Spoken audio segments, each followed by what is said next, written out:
Voilà Fantasio qui arrive. Ah Qu'a-t-il donc? Il se dandine comme un conseiller de justice. Vous me trompe fort ou quelque lubie mûrit dans sa cervelle. Eh bien, amis, que ferons-nous de cette belle soirée? Tout, absolument, un roman nouveau. Je disais qu'il faudrait se lancer dans cette canaille et nous divertir un peu. L'important sera d'avoir des cartons et des pétards. Prendre la taille aux filles, tirer les bourgeois par la queue et casser les lanternes. Allons, partons, voilà qui dit. Autrefois, un roi de Perse qui était très sage, très heureux. C'est ton Fantasio. Je n'en suis pas, je n'en suis pas. Pourquoi? Donnez-moi un verre de ça. Tu as le mois de mai sur les joues. C'est vrai? Et le mois de janvier dans le cœur. Ma tête est comme une vieille cheminée sans feu. Il n'y a que du vent et des cendres.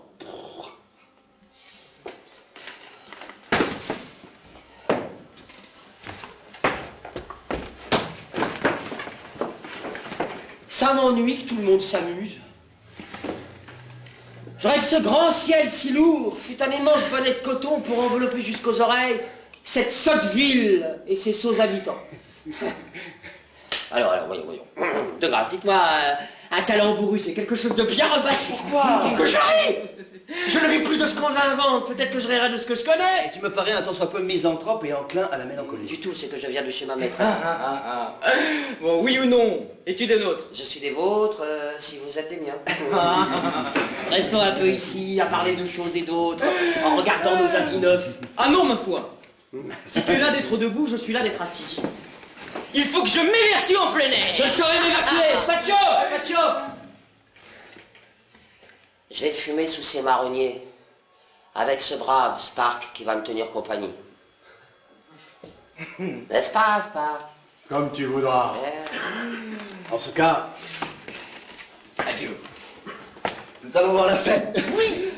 Au Bacchus, l'amour et la folie. Pour le temps qui passe, la mort à la vie. Chantons l'oreille et la nuit, la vigne et la beauté. Oublions ces vivants, vive la liberté. Et vive la liberté. Vive la liberté. Vive la liberté.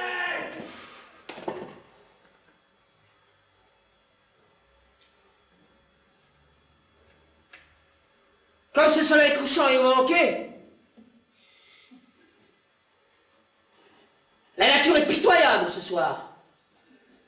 Non mais regarde-moi un peu cette vallée là-bas, ces 4 ou 5 méchants nuages qui grimpent sur cette montagne.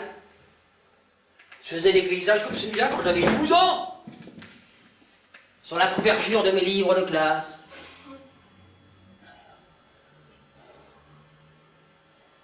Quel bon tabac. Quelle bonne bière, hein? Je dois bien t'ennuyer, Spark. Non, pourquoi cela? Toi tu m'ennuies horriblement.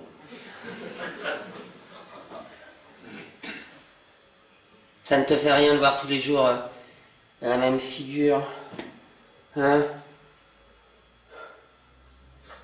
Que diable Hartmann et Faccio sauront-ils faire dans cette fête? Ce sont des gaillards actifs et qui ne sauraient rester en place. Quelle admirable chose que les mille et une nuits. Ah, Spark, mon cher Spark, si tu pouvais me transporter en Chine, si je pouvais sortir de ma peau pendant 1 heure ou 2, si je pouvais être ce monsieur qui passe. Cela me paraît assez difficile. Ce monsieur qui passe est charmant, regarde.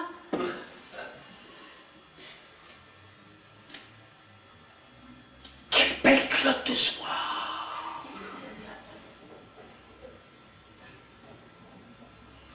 Quelle belle fleur rouge sur son gilet. Ses breloques de montre battent sur sa panse en opposition avec les basques de ses habits qui voltigent sur ses mollets. Oh, je suis sûr que cet homme-là a dans la tête un millier d'idées qui me sont absolument étrangères. Son essence lui est particulière. Hélas, tout ce que les hommes se disent entre eux se ressemble. Les idées qu'ils échangent sont presque toujours les mêmes dans toute leur conversation. Mais dans l'intérieur de toutes ces machines isolées, quel repli, quel compartiment secret.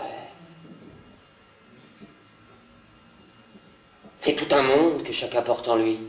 Un monde ignoré qui naît et qui meurt en silence. Quelle solitude que tous ces corps humains. Allez, bois donc. Désœuvré, au lieu de te creuser la tête. Il n'y a qu'une chose qui m'a amusé depuis 3 jours, c'est que mes créanciers ont obtenu un arrêt contre moi. Et que si je mets les pieds dans ma maison, il va arriver 4 estafiers qui me prendront au collège. Ah bah voilà qui est fort gai, en effet. Où coucheras-tu ce soir? Je la première venue. Te figures-tu que mes meubles se vendent demain matin, hein? Nous en achèterons quelques-uns, n'est-ce pas, hein? Manques-tu d'argent? Henri, veux-tu ma bourse? Imbécile, si je n'avais pas d'argent, je n'aurais pas de dette. J'ai envie de prendre pour maîtresse une fille d'opéra. Ça t'enduira un périr. Pas du tout! Mon imagination se remplira de pirouettes et de souliers de satin blanc. Il y aura un gant à moi, sur la banquette du balcon, depuis le 1er janvier jusqu'à la Saint-Sylvestre, et je fredonnerai des solos de clarinette dans mes rêves, en attendant que je meure d'une indigestion de fraises dans les bras de ma bien-aimée. Remarques-tu une chose, Spark, c'est que nous n'avons point d'état. Nous n'exerçons aucune profession. C'est là ce qui t'attriste? Il n'y a pas de maître d'armes mélancolique. Tu me fais l'effet d'être revenu de tout. Ah, pour être revenu de tout, mon ami, il faut être allé dans bien des endroits. Eh bien donc? Eh bien donc, où veux-tu que j'aille? Regarde cette vieille ville enfumée.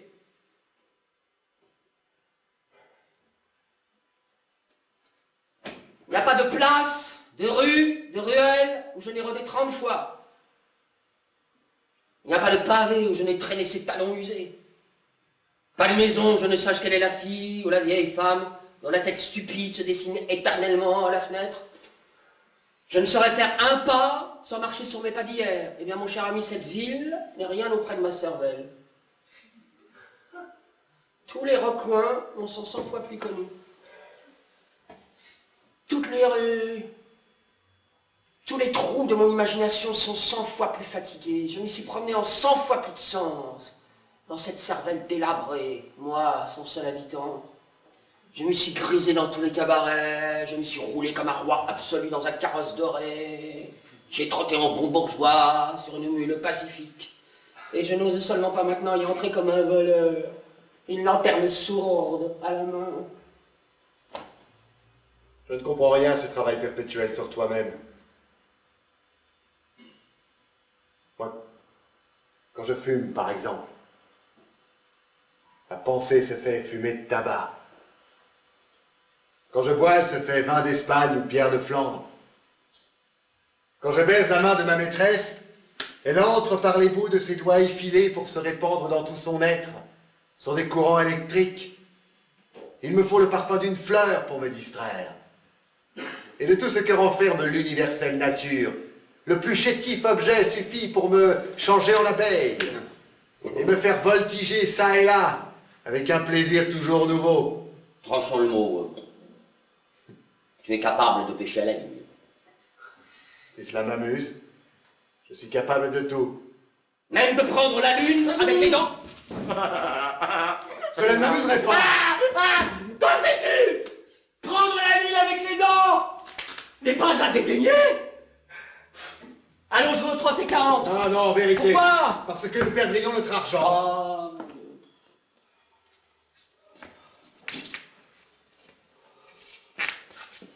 Mais qu'est-ce que tu vas t'imaginer là? Tu ne sais quoi inventer pour te torturer l'esprit? Tu vois donc tout en noir, misérable?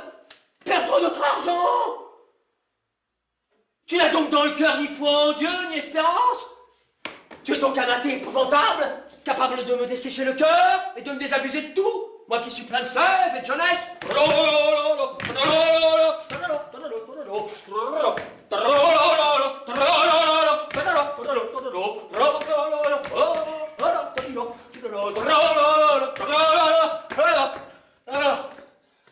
En vérité, il y a de certains moments où je ne jurerais pas que tu n'es pas fou.